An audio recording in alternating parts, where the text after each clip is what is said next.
이 에스라가 올라왔으니 왕의 제7년 다섯째 달이라.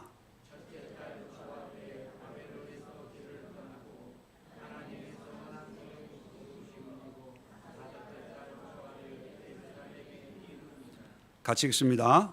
에스라가 여호와의 율법을 연구하여 준행하며 율례와 규례를 이스라엘에게 가르치기로 결심하였더라. 아멘. 자, 오늘 이 말씀을 중심으로 해서 믿음의 사람, 그런 제목으로 은혜를 나누려고 합니다. 원래 제가 제목을 붙이고 싶은 제목은 따로 있습니다. 믿음의 사람보다는 믿는 놈, 그렇게 붙이려고 했습니다. 지난주에 놈, 나쁜 놈, 착한 놈, 믿는 놈, 그렇게 설교를 했잖아요. 그래서 거기에 이어서 믿는 놈이란 어떤 놈이냐, 믿음이란 무엇이냐, 믿음으로 산다는 것은 어떤 모습이냐, 이걸 오늘 좀 말씀을 드리려고 합니다. 그래서 지난주에 참 고레스라고 하는 사람을 소개하면서 하나님을 몰랐지만 정말 운 좋게, 물론 하나님의 모든 역사이겠지만, 모든 사람에게 하나님이 역사하지만 모든 사람이 다 하나님 앞에 쓰임받는 건 아니지 않습니까? 그죠? 그런데 정말 고레스는 인간적으로 보면 운이 좋은 거죠. 하나님의 관점에 보면 하나님이 택하시고 부르시고 사용하셨지만 정말 운이 좋아서 자기 생각으로 또 대제국을 건설하고 또 포로를 석방해주고 하는 모든 것들이 하나님의 계획에 일치되는, 하나님의 뜻을 이루는 하나님의 도구로 사용되는 그런 삶이었다. 그래서 고레스는 참 착한 사람이다. 윤리 도덕적으로 착한 게 아니라 하나님의 뜻에 순종하는 그런 착한 사람이다. 근데 문제는, 더 심각한 문제는 있습니다. 뭐죠? 모든 사람이 다 고레스처럼 살 수 있는 것은 아니다. 그죠? 나도 그렇게 살고 싶지만 교회 안 나오고 예배 안 드리고 하나님을 모르고 예수님을 모르지만 내 삶이 모든 것이 하나님의 뜻 가운데 살아가는 삶, 얼마나 행복합니까? 그런데 이게 누구나 누릴 수 없고 또 내가 그렇게 산다고 누구도 보장할 수 없다는 것이 문제지요. 자, 그래서 우리에게 하나님이 말씀을 주셔서 이게 하나님의 뜻이고 이게 하나님의 계획이고 또 이게 하나님이 기뻐하는 바니까 이렇게 살아라. 그래서 말씀을 주시고 선지자를 보내주시고 또 복음을 우리에게 보내주셨다. 그 복음을 믿고 사는 것이 가장 안전하고 그리고 확신에 찬 삶을 살아낼 수 있다. 그렇게 말씀을 드렸습니다.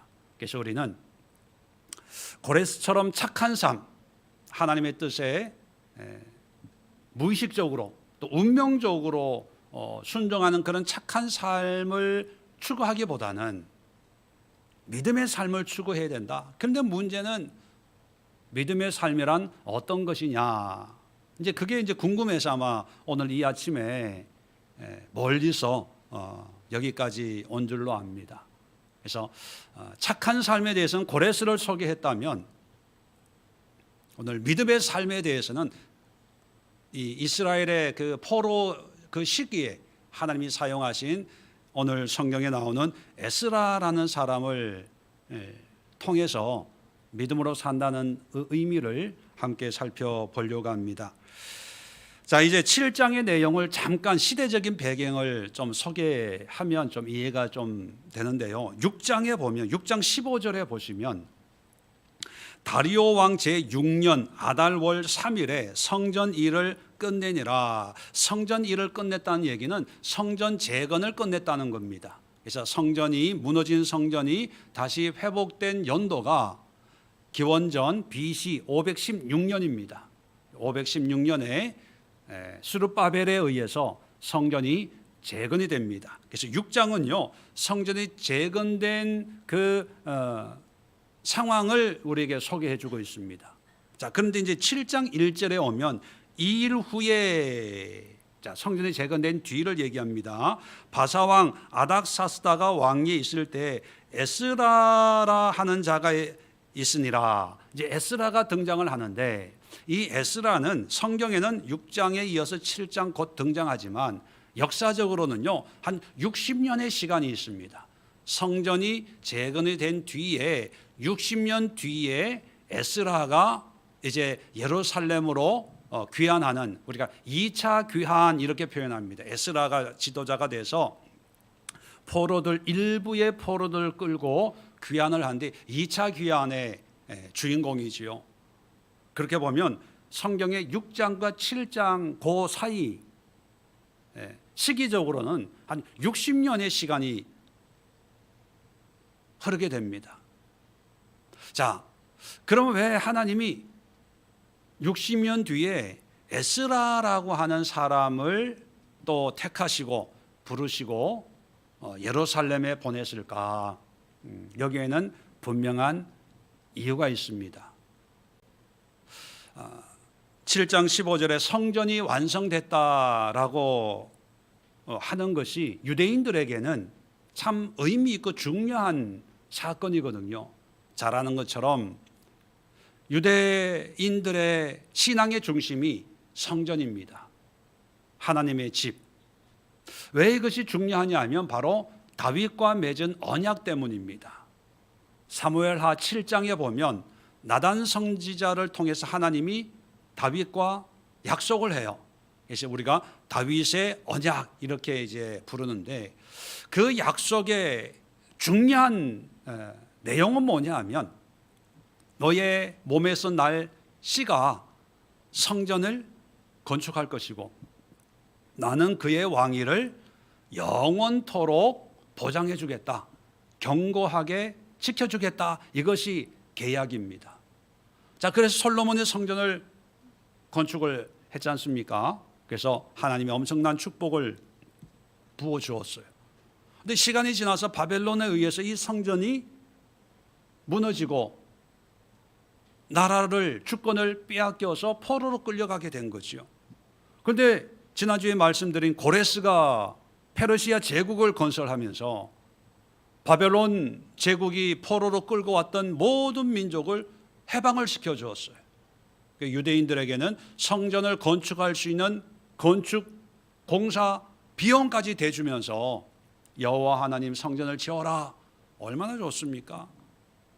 그래서 여러 가지 우여곡절이 있었지만 20년 만에 성전을, 솔로몬 성전보다는 좀 초라하지만 열심히 지었어요. 왜 지었겠어요?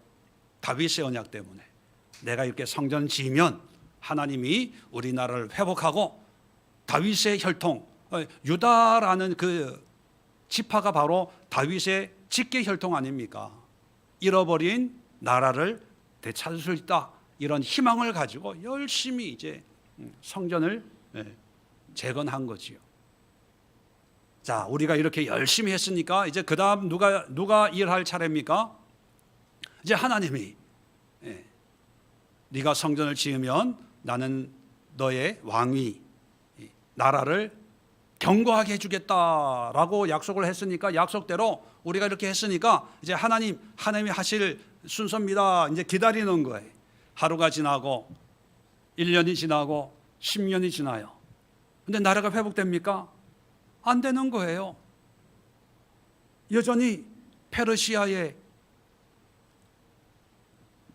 압력이 있고 세금을 내야 되고 부역을 해야 되고 이방 왕의 명령에 따라야 되고 이방 문화에 살아야 되는 이런 시간이 10년, 20년, 이제 60년이 지난 거예요.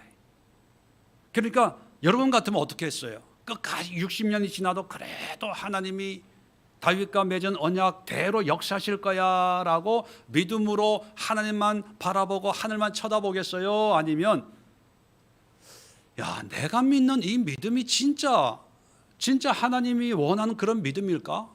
다윗의 언약, 성경에 있는 사무엘하 7장에 있는 이 언약이 정말로 이 시대에, 자신들이 살고 있는 이 시대에 말씀대로 이루어지고 성취될까? 아닌가 봐. 의심하고 회의하고 그러다가 점점 세상에 이제 타협하는, 여러분 같으면 끝까지 믿겠습니까? 아니면 아닌 것 같아, 타협하겠습니까? 얼굴 보니까 여러분들은 끝까지 믿음을 지킬 분 같아요. 그런데 이스라엘 유다 사람들은요, 타협하기 시작합니다. 하나님 없어.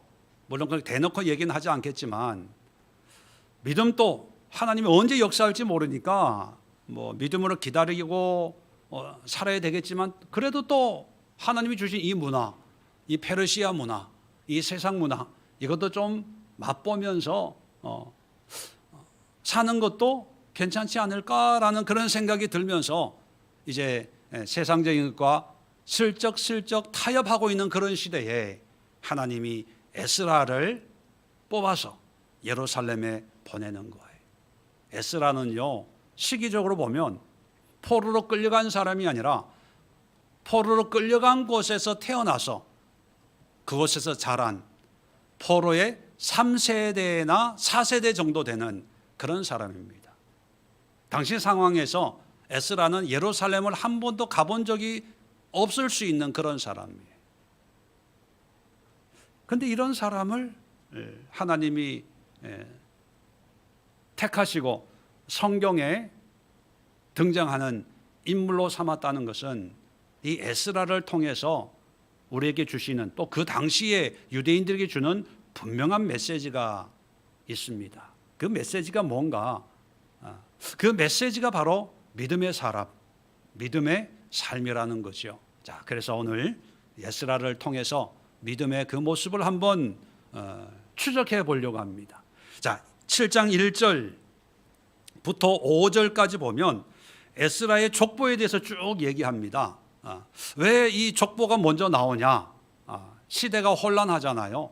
포로로 끌려갔다가 돌아오고 이러니까 이렇게 여러 가지 불분명한, 불확실한 세상이 되다 보니까 이 에스라의 족보를 기록할 필요가 있습니다. 왜? 이 에스라는 전통적인, 혈통적으로 대제사장 아론의 16대 손이다라고 하는 것을 확인해 줄 필요가 있는 거예요. 이게 보증을 해 주는 거예요. 보증. 그러니까 이 에스라의 어떤 그런 존재나 또 그 신앙적인 권위를 믿고 따를 만한, 신뢰할 만한 사람이다.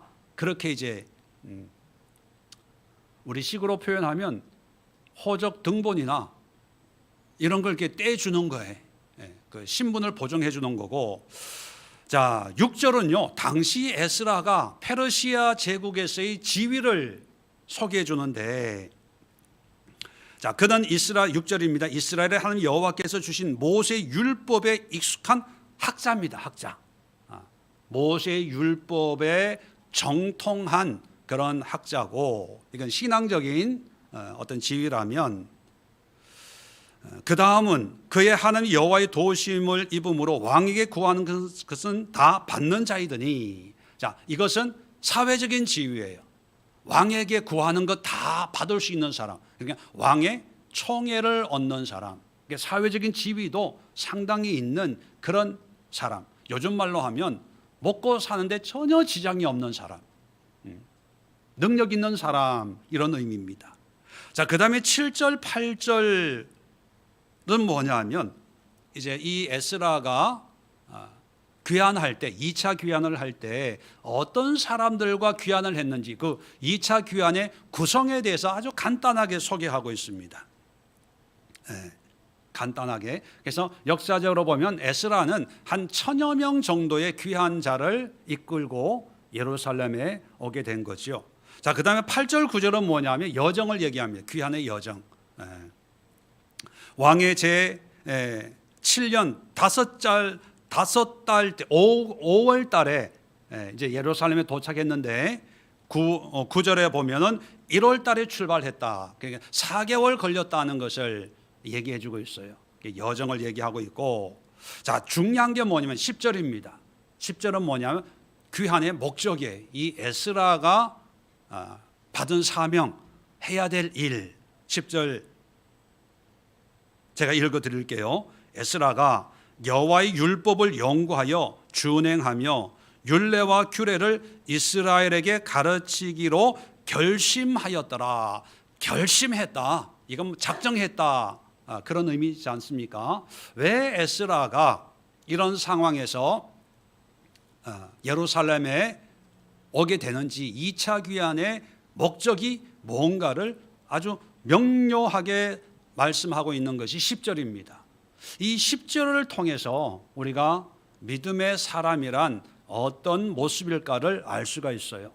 자, 이 10절에 세 가지 중요한 의미를 가지고 있는 단어들이 등장을 하는데, 자, 첫 번째는 밑줄 그어놓으세요. 시험에 나옵니다. 1번 여호와의 율법을 연구.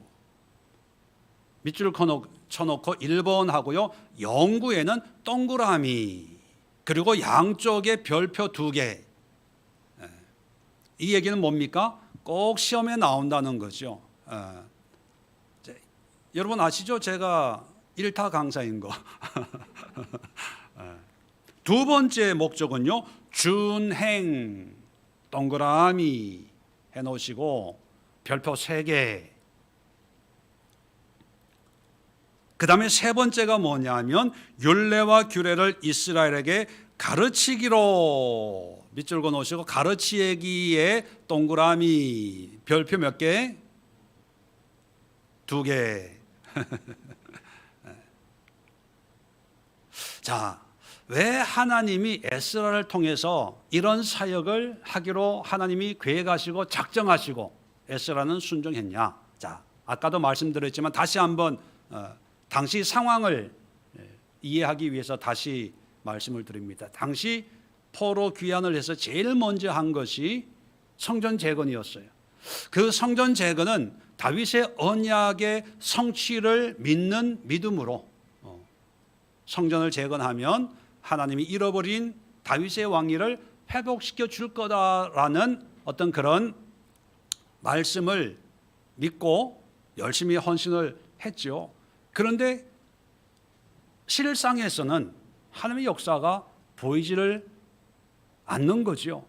그러다 보니까 조금씩 실망하고 낙심하고 또 세상 문화와 이렇게 동조해서 이제 하나님을 버리고 세상을 사는 그런 현상들이 일어나고 있을 때 에스라를 보냅니다. 보내는 목적을 세 가지를 말씀하는 첫 번째가 뭐냐 하면 여호와의 율법을 연구하여. 자, 여호와의 율법 할 때 원어를 보면요, 율법이 토라로 번역이 돼요. 토라. 우리에게는 설명이 좀 필요하지만 유대인들에게 토라 하면은 자동적으로 이해가 되는 그 단어입니다. 유대인들에게 토라는 뭘 의미합니까? 모세오경을 얘기해요. 모세오경. 아까 6절에도 보면 에스라를 소개할 때 모세의 율법에 익숙한 학자, 모세 율법, 이게 모세오경이거든요. 창세기, 출애굽기, 레위기, 민수기, 신명기. 이 모세오경의 아주 정통한 학자인데, 그런데 여러분 10절에 보면 여호와의 율법을 연구했다. 연구라고 하는 것은 히브리 말로 다라시. 우리 영성 훈련할 때 제가 설교할 때도 몇 번 말씀을 드리는 의미 있고 중요한 단어가 다라시인데, 이 다라시의 첫 번째 의미는 찾다, 구하다, 연구하다, 조사하다. 두 번째 의미는 기도하다, 간구하다, 그런 뜻이에요. 다라시. 근데 여러분, 여호와의 율법 하면 일반적으로 유대인들에게 율법 하면은 율법은 여러분 연구의 대상입니까? 순종의 대상입니까? 율법 하면 일반적으로 순종의 대상이에요. 지켜라, 해라, 먹어라, 먹지 마라. 그죠? 재물을 드릴 때의 율법, 이렇게 드려라, 양을 드려라, 염소를 드려라, 드릴 때 이렇게 저렇게 그것은 영구의 대상이 아니고 순종의 대상입니다. 그래서 유대인들은 하나님의 말씀에 철저하게 순종을 하는 거예요. 그래서 여러분, 좀 본문과는 좀 벗어나는 이야기일 수 있지만, 유대인들이 우리가 보통 그 유대교라고 부르지 않습니까? 그 유대교라고 하는 그런 용어가 역사에서 쓰여진 상황이 뭐냐면, 성전이 무너지기 전에는 유대교라는 말이 안 나와요. 세상 다른 문헌에도 유대교, 유대인이라는 말이 등장하는 그 시기는 기원전 3, 4세기 정도라고 그럽니다. 그건 뭐냐면 포로에서 돌아와서 어떤 유대교적인 모습이 나타나는데, 유대교의 가장 중요한 특징이 뭐냐면 율법주의입니다. 율법주의. 지금도 마찬가지입니다. 철저하게 절기를 지키고 먹을 거 안 먹고 돼지고기 절대로 안 먹고 율법적인 어떤 그런 과정을 거친 음식, 그걸 코셔라고 그럽니다. 그 코셔는요, 항상 그 K자 비슷한 마크가 있어요. 유대인들은 그걸 우유를 살 때도 그 마크가 있나 없나, 빵을 살 때도 그 마크가 있나 없나, 이슬람 사람들이 할랄 음식을 먹는 것처럼 유대인들은 철저하게 코셔를 먹어요. 지금도 그게 율법주의거든요. 그것은 이해나 연구의 대상이 아니라 순종의 대상입니다. 그런데 에스라가 모세의 율법을 순종하도록 가르치는 것이 아니고, 절기 지켜야 돼, 안식일 지켜야 돼, 이런 거 먹으면 안 돼, 이걸 연구한 게 아니고요, 하나님의 말씀을 공부하고 연구했다. 이게 무슨 의미인가를 우리가 기억을 해야 됩니다. 말씀드린 것처럼 율법은 연구의 대상이 아니라 순종의 대상인데, 그런데 순종 이전에 연구를 하는 거예요. 그럼 뭘 연구했을까요? 율법의 행위를 연구하는 게 아니라 하나님이 이 율법을 주신 목적, 의도, 하나님의 뜻, 이런 것을 깊이 있게 연구했다는 거예요. 그전에는 안식일을 거룩하게 지켜라, 이 말씀에 안식일, 유대인들은 토요일이 안식일이죠. 안식일 되면 무조건 하던 일도 멈추고 뭐 회당을 가든 뭐 제사를 지내든 먹지 말라고 하는 건 절대로 안 먹어요.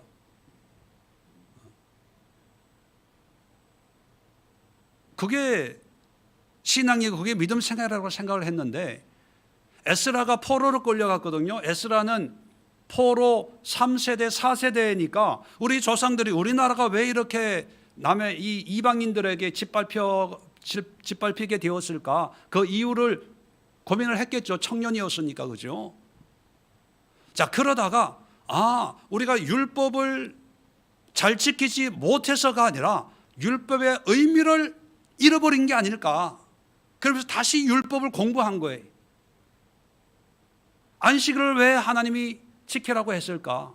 왜 이런 것을 먹으라고 그러고 이런 것을 먹지 말라고 했을까? 그 하나님의 의도, 하나님의 생각, 하나님의 계획을 처음부터 다시 연구하는 거예요.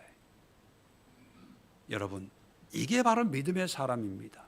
그냥 아무 생각 없이 주일이면 교회 가는 날, 11시부터 12시 반까지는 예배 드리는 시간, 지금은 설교 시간이구나 하고 딴 생각하다가, 자, 축도하겠습니다. 그러면 끝나는 시간, 기독교인이니까 술 먹으면 안 돼, 담배 피우면 안 돼, 나는 집사니까 권사니까 이러면 안 되고 저러면 안 되고, 또 기독교인이니까 또 해야 될 거.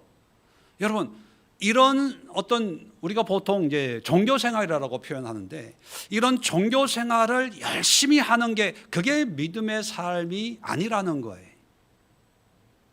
그런 생활을 하기 전에 왜 하나님이 우리에게 주일을 주셨는지, 왜 하나님이 나에게 예배라는 시간을 주셨는지, 왜 하나님이 찬양과 기도와 봉사와 섬김의 삶을 요구하고 있는지, 하나님을 아는 것, 하나님의 뜻을 깨닫는 것, 하나님의 의도를 이해하는 것, 이게 믿음의 삶의 첫 번째 단계라는 것입니다.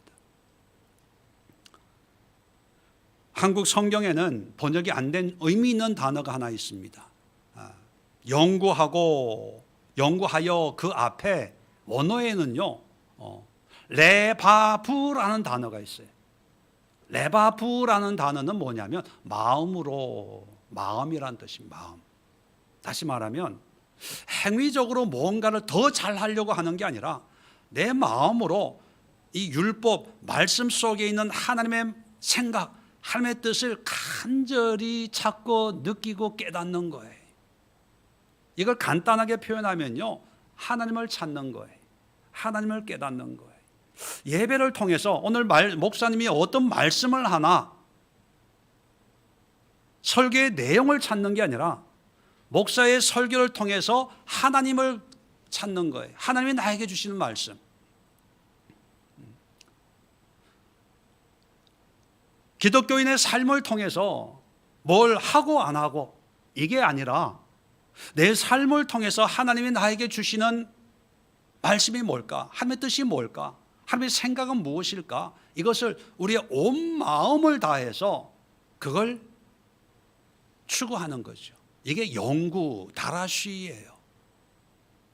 여러분들은 하나님에 대해서 얼마나 간절함이 있습니까? 여러분의 삶 속에, 여러분의 일상 속에 일하고 있는, 지난주도 말씀드렸잖아요. 고레스뿐만 아니라 모든 사람에게 하나님이 역사하신다고.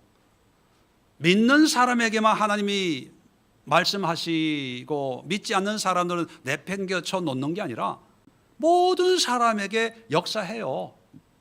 단지 그들은 하나님을 인정하지 않으니까 외면하든지 거절하든지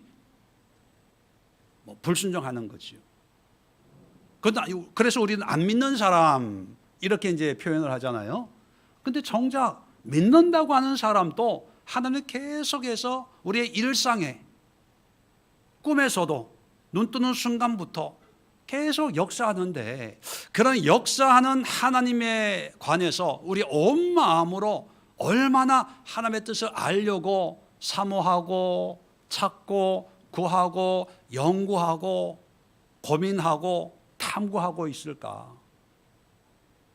당시 유대인들은 성전만 열심히 세워놓으면 하나님이 역사할 거야. 아주 단순하죠. 근데 하나님은 침묵하십니다. 왜요? 그게 아니거든요. 한때 한국교회도 교회 성전만 건축해 놓으면 하나님이 복 주실 거야. 그래서 막 건축의 성전, 교회는 성전이 아닌데도 교회 건축이라는 말은 잘 안 쓰고 무슨 건축이라고 그래요? 성전 건축. 그래야 더 헌신하니까. 그런데 교회는 부자가 됐어요. 교회는 잘 먹고 뭐 크고 뭐 화려하고, 근데 성도들은 죽어나요. 죽어나. 제가 옛날에 만난 어떤 분이 그런 하소연을 하더라고요. 목사님, 저는 개를 몇 번 보는데 개를 끝까지 타본 적이 없어요. 왜요? 그때만 개 붙고 나서 조금 이제 개 그 만기가 올 때쯤 되면 교회에서 무슨 뭐 부흥회를 하고 뭐 건축 헌금 뭐 성경 헌금 할 때 그때만 하나님의 감동을 주셔가지고 개 들었다가 깨고 들었다가 깨고. 여러분, 물론 그게 나쁘다는 얘기가 아닙니다. 그런 걸 하면서도 우리가 하나님이 내 삶에 하나님에 대한 간절함, 열망이 있으면 얼마나 아름답지요. 그런데 거의 대부분이 뭐냐면 하나님은 없어지고 성전만 남는 거예요. 하나님은 없어지고 내가 뭔가 한 일, 그 일만 남으니까 하나님이 보실 때는 사실 성전이 왜 필요합니까? 하나님을 만나기 위해서. 제사가 왜 필요합니까? 하나님과 교제하기 위해서. 먹고 마시고 또 먹지 마라, 이게 뭡니까? 하나님과 함께 하나님의 백성의 삶, 우리가 깨끗해야 하나님을 만날 수 있잖아요. 우리가 정결한 삶을 살아야 하나님과 소통할 수 있잖아요. 왜 술, 담배 하면 안 됩니까? 저는 개인적으로 그렇게 생각하지 않아요. 술 드셔도 담배 피워도 그것 때문에 하나님이 지옥을 보내지는 않는다고 생각해요. 근데 왜 우리가 그런 걸 절제하고 금해야 됩니까? 우리가 하나님의 자녀로서 정결함을 유지하기 위해서. 술 먹다 보면 우리의 믿음이 약해지잖아요. 약할 때 마귀가 틈을 탈 수 있고. 왜 담배 피우면 안 됩니까? 내가 어떤 지난주에 전도를 하는데 그분이 담배를 피워요. 얘기하다가도 아이 목사님 잠깐만요, 그러시라고. 그래서 이제 얘기하다가 죄송합니다, 아직 이걸 뭐 해결을 못하고, 그래서 천천히 하시라고. 천천히. 그게 중요한 게 아니고, 단지 이제 교회 생활 하다 보면 냄새가 나면 옆에 앉아 있는 분이 좀 불편해질 수 있으니까 교회 올 때 양치하고 옷도 좀 갈아입으시고 점점 시간이 되면 저절로. 제가 그런 케이스거든요. 하여튼 뭐 술, 담배 얘기가 아니라 하나님을 찾는 에스라가 믿음의 사람인 이유, 첫 번째 이유가 뭐냐면 하나님의 모세 율법, 모세 오경을 통해서 또 내가 지킬 것, 내가 순종해야 될 것, 이걸 찾는 게 아니라 이 말씀을 통해서 하나님을 찾는 것, 예수님을 찾는 것, 하나님의 뜻, 하나님의 마음, 이걸 온 마음을 다해서 연구하고 찾고 구했다는 것. 자, 두 번째는요, 준행. 준행이란 말의 의미 여러분 잘 알 거예요. 그대로 행하는 거예요. 자, 여기서 준행했을 때 율법을 행하는 게 아니라는 것을 이제 우리는 알죠. 왜? 율법 자체를 순종해야 될 걸 찾는 게 아니고 뭐를 찾았다고요? 하나님을 찾은 거예요. 그러면 준행이라고 하는 것은 뭐에 대한 준행일까요?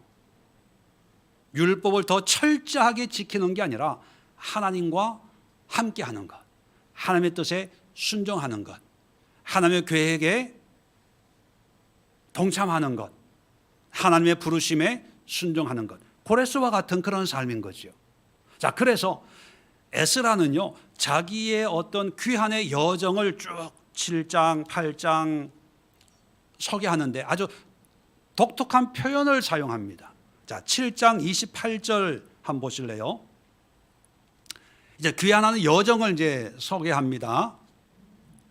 자, 7장 28절에 또 나로 왕과 그의 보좌관들 앞과 왕의 권세에 있는 모든 방백의 앞에서 은혜를 얻게 하셨도다. 이 왕이라고 하는 것은 페르시아 왕입니다.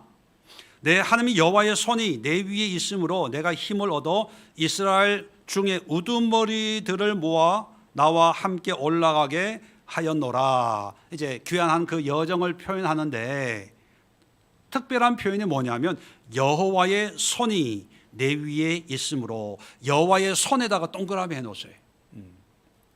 자, 여호와의 발이 아니라 손입니다. 자, 여호와의 손이 내 위에 임했다. 자, 8장 15절 보시면 이제 귀환을 준비하는 게, 왕에게 허락을 이렇게 받고 이제 준비하는데 15절에 보면 귀환하려고 하니까 레위 사람이 없는 거예요. 레위 사람은 왜 필요하냐 하면 성구를 운반하려면 일반 사람이 그 성전에 쓸 기구를 운반해서는 안 되고 율법적으로 보면 그 레위 사람들이 그걸 이제 운반을 해야 되거든요. 그래서 성전에 가서 제사 드리려면 제사장이 제사 드리지만 모든 준비는 또 그 기능을 가지고 있는 레위 사람들이 해야 되는데 레위 사람들이 없는 거예요. 그래서 페르시아 전국에다가 이제 모집 광고를 하는 거예요.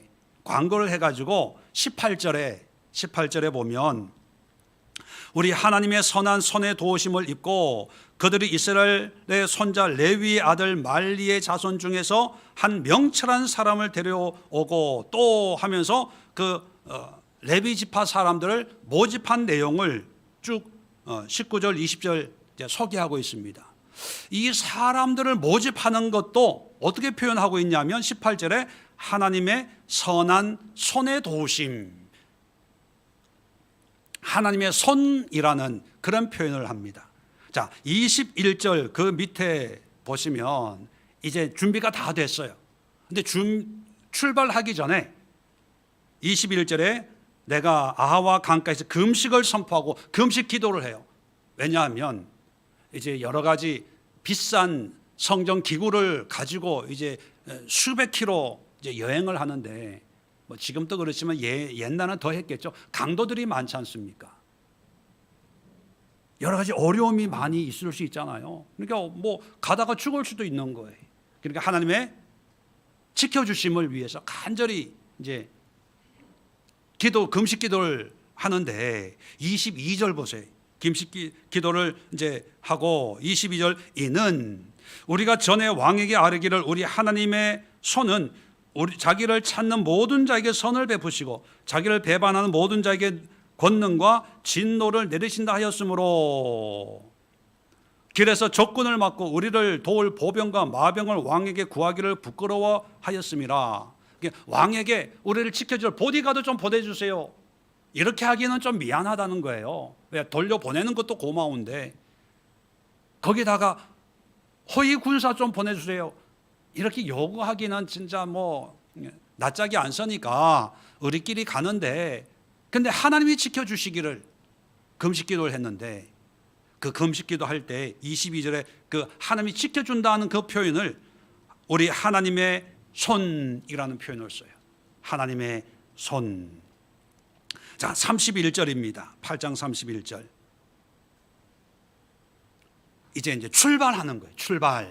출발과 도착. 자, 31절 첫째 달 12일에 우리가 아와 강을 떠나 예루살렘으로 갈새 우리 하나님의 손이 우리를 도우사 대적과 길에 매복한 자의 손에서 건지신지라. 32절 이에 예루살렘에 이르러. 자, 31절과 32절은 4개월의 시간이 그 귀환의 여정이 4개월 걸렸다 말씀드렸잖아요. 4개월 동안 안전하게 올 수 있었는데 그 이유가 뭐다? 하나님의 손이 우리를 지켜줬다는 거예요. 지금 뭘 제가 말씀하려고 하냐 하면 귀환을 준비하는 준비 단계, 왕에게 허락받고 또 물품을 구하고 사람을 모집하고 또 떠나기 전에 기도하고 그리고 4개월의 여정 동안 모든 삶을 누구의 도움을 받는 걸로 표현하냐면 하나님의 손, 여호와의 손이라는 표현을 써요. 이건 뭐냐 하면 하나님을 의인화해서 하나님의 손길이 늘 나와 함께 하고 있다는 얘기입니다. 그 얘기는 뭐냐면 준행한다는 것은요, 내가 뭔가를 특별 안 하던 일을 새롭게 결정하고 지금부터 이렇게 할 거야, 그게 아니라 또 율법을 철저히 이렇게 지킬 거야, 그게 아니라 율법을 연구해 보니까 율법의 실체는 하나님이시라는 걸 알고, 이제 하나님과 동행하는 삶, 여호와의 손, 이 여호와의 손이라는 것을 좀 더 풀어 설명하면 하나님의 손에 사로잡힌 삶을 살자, 이게 준행이에요. 우리는 뭔가 행위적인 했냐 안 했냐 이걸로 내가 신앙생활 잘하고 있나 못하고 있나 이런 걸 자꾸 재단을 하려고 그래. 주일 안 빠지고 다니냐, 기도 매일매일 하고 있냐, 정시에 성경 매일 한 장 매일 2장 보고 있나 안 보고 있나. 이게 졸면서도 이렇게 선풍기 바람에 넘어가도 보면 내가 매일 말씀을 보고 있다고 생각을 하고요, 보통 때는 깜빡 잊고 기도 안 하다가 갑자기 생각나가지고 운전하면서 하나님 뭐 기도 조금 하는 걸 가지고 나는 기도 열심히 하고 있다고 스스로 위안을 해요. 그런데 준행이라고 하는 것은 그런 것도 포함해서 한 걸음 더 나아가서 뭐냐면 나의 모든 삶, 가정이나 회사나 학교나 교회나 뭐 일터나 사무실이나 모든 삶 속에서 하나님의 손, 하나님의 임재, 하나님의 함께하심, 하나님의 손에 사로잡힌 그런 삶을 살아내는 게 준행이에요. 이게 믿음의 삶이라는 거예요. 당시 왜 이것이 중요하냐 하면 당시 유대인들은 성전 재건했다. 그러니까 하나님이 하실 일을 하셔야 된다. 또 아까도 말씀드렸지만 귀환 후에 유대교가 생겨나게 됐는데 유대교의 가장 중요한 핵심이 뭐냐면 율법이거든요. 그래서 율법주의. 지켰냐 안 지켰냐. 그래서 예수님이 이 땅에 오셔서 죄인들, 세리들, 창녀들 뭐 이런 사람들은 친구처럼 다 용서해 주고 가늠하다 잡힌 여자도 용서해 주시잖아요. 사랑에 넘치는 그런 모습을 보여줬는데 유독 만날 때부터 앙숙은 서로 이게 싸우는 지간이지만 예수님이 처음부터 끝까지 저주한 사람들의 무리가 있습니다. 누굴까요? 서기관들, 바리새인들. 이게 율법주의자들이거든요. 율법주의자. 우리가 3부 때 산상설교 공부했지만 예수님은요, 이 서기관 바리새인들이 가르친 모든 가르침을 뒤집어 엎어버려요. 너희가 살인한 자마다 심판을 받으리라 들었거니와 나는 너에게 말하노니 형제에게 욕하는 자도 하나님 앞에 심판받는다. 그러니까 하나님이 살인하지 말라고 한 거는 사람에 대한 존중의 의미인데 속으로 미워하고 시기하고 질투하고 그러면서 살인만 안 했으니까 나는 율법을 잘 지키고 있는 거예요. 이렇게 가르친다는 거예요. 살인하지 말라. 그것은 물론 살인하면 안 되겠죠. 근데 살인의 문제가 아니라 상대방을 배려하고 섬기고 존중해 주는 그런 마음을 가져야 된다. 이것이 하나님의 뜻인데 이거는 가르치지 않고 살인을 하더라도 심판을 받아서 심판에서 유무죄로 그 죄가 결정된다는 거예요. 그러면 하나님이 더 무서워요? 재판하는 게 더 무서워요?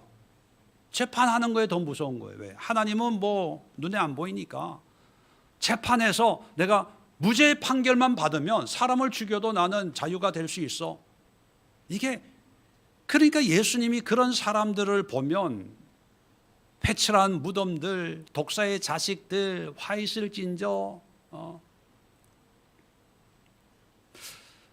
오늘날 그리스도인들도요 준행이라고 하면 그냥 주일 성수, 기도, 말씀, 성경 공부 조금 하고 나는 기독교인이니까 내가 지켜야 될 어떤 그런 믿음의 모습 그걸 지키면 믿음 생활 잘하고 있다고 착각을 해요. 여러분 죄송하지만 그것은 율법입니다. 율법. 또 하나의 율법. 하나님이 원하는 것은 하나님과 동행하는 거. 그러면 어떻게 하는가 동행합니까? 그건 또 다른 얘기, 다른 이제 주제니까 다음에 계속 말씀을 들어보면 되고 중요한 것은 나의 모든 삶 속에 함께하는 하나님의 손길을 내가 느끼고 그 손을 잡고 한 걸음 한 걸음 걸어가는 삶이 바로 믿음의 삶이다. 믿음의 삶이다. 세 번째가 뭡니까? 오늘 성경 끝에 율례와 규례를 이스라엘에게 가르치기로 결심하였더라. 결심했다. 지금 아까도 말씀드렸지만 이 유대인들은 60년을 기다려도 하나님이 역사하지 않으니까 하나님이 없나 봐 뭐 그러면서 세상에 다 타협하거든요. 자, 그래서 8장에 이제 그 8장을 보면 아까도 몇 군데 살펴봤지만 이제 귀환하는 준비를 하고 9장에 보면 에스라가 예루살렘에 와서 제일 먼저 한 일이 뭔가를 얘기하고 있습니다. 9장 1절에 이 일 후에 방백들이 내게 나와 이르되 이스라엘 백성과 제사장들과 레위 사람들이 이 땅 백성들에게서 떠나지 아니하고 가나안 사람들과 헷 사람들과 브리스 사람들과 여부스 사람들과 암몬 사람 모압 가증일을 행하고 이제 2절에 그들의 땅을 맞이하여 아내와 며느리를 삼고 이제 뭐 세상과 섞여 사는 거예요. 자, 이런 얘기를 듣고 3절 보세요. 내가 이 일을 듣고 속옷과 겉옷을 찢고 머리털과 수염을 뜯으며 기가 막혀 앉으니, 이제 기가 막힌 거예요. 기가 막힌 거예요. 4절 끝에도 보니까 내가 저녁 제사 드릴 때까지 기가 막혀 앉았더니, 말이 안 되는 짓을 지금 하고 있는 거거든요. 자, 그때부터 이제 5절에 저녁 제사를 드릴 때 내가 근심 중에 일어나서 겉옷과 속옷을 찢은 채 무릎을 꿇고 나의 하나님 여호와를 향하여 손을 들고 말하기를, 이제 손 들고 기도하는 거예요. 이제 9장 전체가 손 들고 막 대성통곡하면서 기도하는 거예요. 어찌하여 우리나라가, 어찌하여 우리가 이렇게 세상에 타협하고 말로는 신앙을 얘기하지만 삶 속에는 믿음의 모습이 아무것도 없지, 이렇게 됐습니까? 막 대성통곡을 하는 거예요. 자, 그랬더니 10장 1절 보세요. 에스라가 하나님의 성전 앞에 엎드려 울며 기도하여 죄를 자복할 때에, 이제 통해 자복하는 거예요. 많은 사람들이 에스라 앞에 모여들었습니다. 그 중에 한 사람, 2절입니다. 엘람 자손 중 여히엘의 아들 스가냐가 에스라에게 이렇게 얘기합니다. 우리가 우리 하나님께 범죄하여 이 땅 이방 여자를 맞이하여 아내로 삼았으나, 자, 이게 이제 세상과 타협하고 세상과 보타여 살았다, 이걸 이제 고백하는 거예요. 그러나 이스라엘에게 아직도 소망이 있나니, 이스라엘에게 소망이 있대. 이스라엘에 그 소망이 뭐냐? 곧 소망의 내용을 설명합니다. 3절에 곧 내 주의 교훈을 따르며 우리 하나님의 명령을 떨며 준행하는 자, 이게 누굴까요? 내 주의 하나님이죠. 교훈을 따르며 우리 하나님의 명령을 떨며 준행하는 자의 가르침, 이 자가 에스라예요. 그죠? 에스라의 가르침을 따라. 자, 에스라가 당신이 말하는 대로 우리가 회개하고 당신의 가르침을 따르겠습니다. 자, 따라 이 모든 아내와 그의 소생을 다 내보내기로 우리 하나님과 언약을 세우고 율법대로 행할 것입니다. 그러면서 4절에 이는 당신이, 에스라 당신이 주장할 일이니, 주장한다는 것은 뭐 계속 얘기하라는 거예요. 계속 가르쳐 달라는 거예요. 일어나소서 우리가 도우리니 힘써 행하소서 하니라. 자, 그러면 아까 이 엘람 자손의 스가냐가 2절 끝에 보면 이스라엘에게 아직도 소망이 있다, 이렇게 얘기했거든요. 그럼 그 소망은 누구를 지칭하는 걸까요? 에스라예요. 에스라. 물론 소망은 하나님이지만 이 사람들은 지금 하나님을 모르는 사람들이잖아요. 하나님께 관심이 없는 사람이에요. 그런데 에스라가 어느 날 나타나서 하나님을 얘기하는 거예요. 그럴 때 그 사람들에게는 하나님은 아직 모르지만 그들에게 소망은 뭐냐?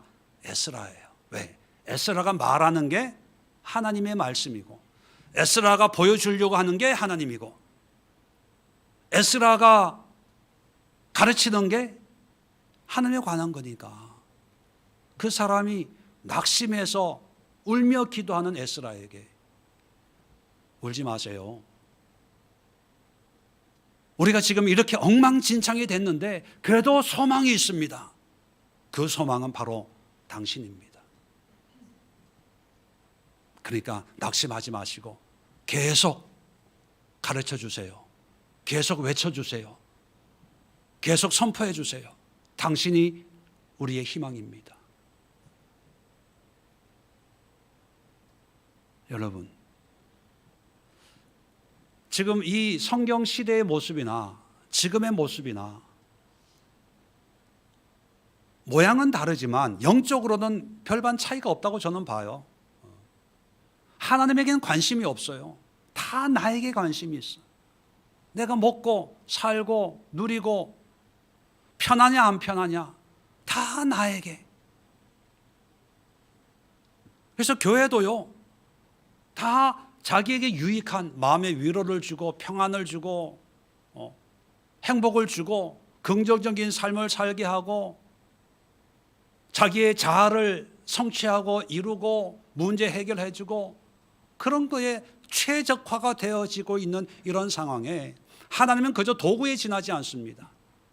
기도의 대상, 그 기도의 대상이 뭐냐면 그저 내 문제 해결해 주고 나를 위해서 존재하는 분, 내 사업을 위해서 존재하는 분, 나의 필요를 위해서 존재하는 분, 어떤 공급자.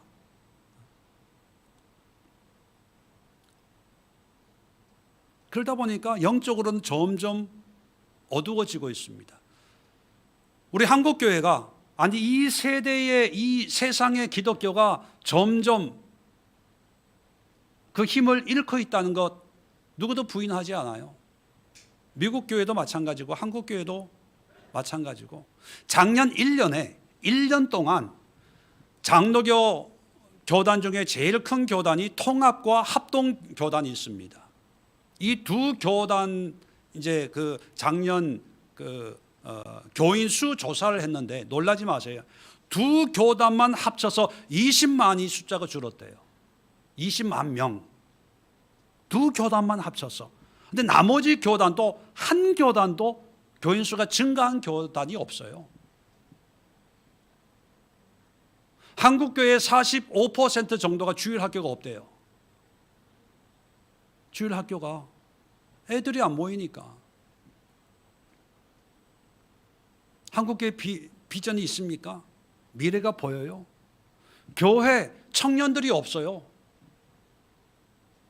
청년들이 있으면 이게 그 보물이에요, 보물. 보물로 지정해야 돼. 천년기념물. 네. 그런데 이런 절박한 상황 속에 있지만 그래도 대한민국에 희망이 있습니다. 그래도 한국교회에 희망이 있습니다. 이 희망이 누군지 아세요? 여러분, 유명한 목사, 여러분 절대로 유명한 목사 아니에요. 유명한 교회, 장로교, 감리교 천만에 만만해. 여러분 착각하지 마세요. 착각하지 마세요. 그들이 더 문제를 일으키지 우리 희망은 절대로 될 수 없어요. 희망은 어떤 사람이냐? 인정하든 인정하지 않든 시대의 아픔을 기도하면서 하나님을 전하는 사람. 하나님을. 그게 희망이에요. 그래서 에스라가 하나님을 가르치기로 결심하는 거예요. 학자고 아론의 16대 손입니까? 제사장이에요. 하나님의 말씀을 선포해도 돼요. 근데 왜 결심합니까? 사람들이 듣기 좋아하는 얘기가 아니거든요. 사람들의 호기심을 자극하는 얘기가 아니거든요. 식상한 얘기예요. 그래도 결심하는 거예요. 저는 여러분들도 하나님에 대해서 얘기할 수 있는 사람들이 되었으면 좋겠어요. 그냥 교회에 대해서 얘기하는 게 아니라 어떤 신앙의 경험이나 어떤 우리가 소위 말하는 개똥철학 이런 거 있잖아요. 이게 아니라 누구에게나 예수를 얘기하고 하나님을 얘기하고 신앙에 대해서, 말씀에 대해서, 성경에 대해서 가르칠 수 있는 그런 사람들이 되었으면 좋겠어요. 그래서 우리가 에클레시아로 모이는 이유가 뭡니까? 목사 한 사람만 말씀을 가르치고 나누고 하나님에 대해서 얘기하는 게 아니라 저는 소망이 있어요. 우리 교회 모든 사람들이 에클레시아를 통해서 예수를 얘기하고 하나님을 얘기하고 은혜를 얘기하고 그 하나님의 손이 내 삶에 지금 어떻게 역사하고 있는지, 하나님의 발걸음이 내 삶 속에 어떤 흔적을 남기면서 나와 함께 걷고 있는지, 이런 것을 에클레시아에서 소수의 사람들과 적어도 일주일에 한 번씩은 나누고 증거하고 고백하고 선포하고 함께 기도하고, 저는 이것이 한국교회의 희망이라고 봐요. 이것이 이 시대에 어두워지는 이 세상에 하나님이 성령의 불을 밝히는 등불이라고 봐요. 믿음의 사람이란 고레스처럼 운명적으로 하나님의 뜻에 합당한 삶을 살면 너무 좋지요. 근데 누구나 다 그렇게 살 수 없다고 누누이 말씀을 드렸습니다. 그러면 우리는 어쩔 수 없이 믿음으로 나아가야 돼요. 말씀을 듣고 교회를 통해서, 설교를 통해서.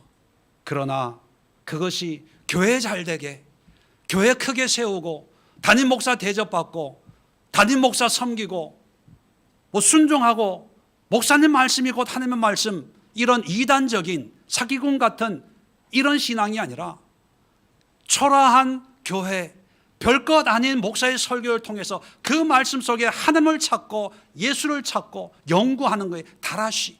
이 말씀 속에 하나님이 나에게 주시는 말씀은 뭘까? 여러분 제발 조시다가도 하나님의 음성을 들어보세요. 주무시는 거 괜찮아요. 주무세요. 근데 꿈에서라도 하나님의 음성을 듣고 예수님의 음성을 듣고 이 말씀대로 준행하는 거예요. 하나님과 함께 하면서 이것을 나누세요. 전하세요. 선포하세요.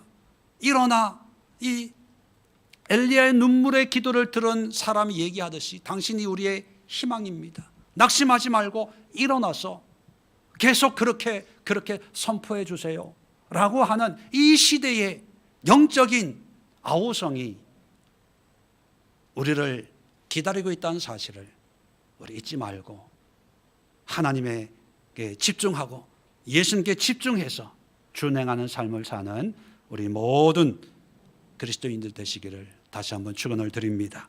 기도합니다. 아버지 하나님, 은혜와 사랑을 감사합니다. 믿음으로 산다는 것이 단순히 교회 생활만 아닙니다. 율법처럼 지키고 행하고 순종하는 것만이 아닙니다.